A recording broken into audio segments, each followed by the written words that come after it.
অশ্রুসিক্ত নয়নে প্রিয়জনকে শেষ বিদায় জানাতে মহাশ্মশানে ভিড় স্বজনদের। সোমবার দুপুরে বগুড়া শহরের মালদীনগরের মহাশ্মশানে সৎকার করা হয় রথযাত্রায় বিদ্যুৎ স্পৃষ্টে নিহত আতসী রানীর মরদেহ। আর বাকি 4 জনের মরদেহ সৎকার করা হয় নিজ নিজ এলাকায়। রথের যে সিস্টেম ছিল তাদেরকে তীব্র নিন্দা জানাচ্ছি, যে কারণে এত মানুষের ক্ষয়ক্ষতি হয়েছে। ছোট বাচ্চারা রেখে গেছে, এই বাচ্চারা রেখে যাওয়া এটা শোকের একটা মাতম বুঝছে ওই বাড়িতে। সরকারের কাছে আমার একটাই অনুরোধ, অর্থ দিয়ে যেন সাহায্য করে, তাদের পরিবার যেন আরো সুন্দর হয়। এর আগে রোববার রাতে নিহত প্রত্যেকের পরিবারকে 25,000 টাকা করে অনুদান দেওয়া হয়। পাশাপাশি গুরুতর আহত চন্দন দেব ও রঞ্জন পালকে উন্নত চিকিৎসার জন্য পাঠানো হয় ঢাকায় শেখ হাসিনা জাতীয় বার্ন ও প্লাস্টিক সার্জারি ইনস্টিটিউটে।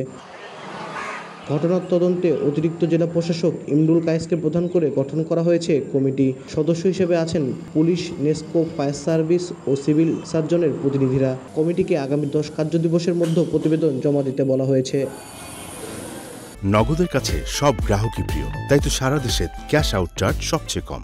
রোববার বিকালে আমতলা এলাকায় রথযাত্রায় বিদ্যুৎস্পৃষ্ট হয়ে 5 জন মারা যান। আহত হন অন্তত 35 জন। এদের মধ্যে 33 জনকে বগুড়া শহীদ জিয়াউর রহমান মেডিকেল কলেজ হাসপাতালে চিকিৎসা দেওয়া হচ্ছে। আব্দুল আউয়াল, সময় সংবাদ, বগুড়া।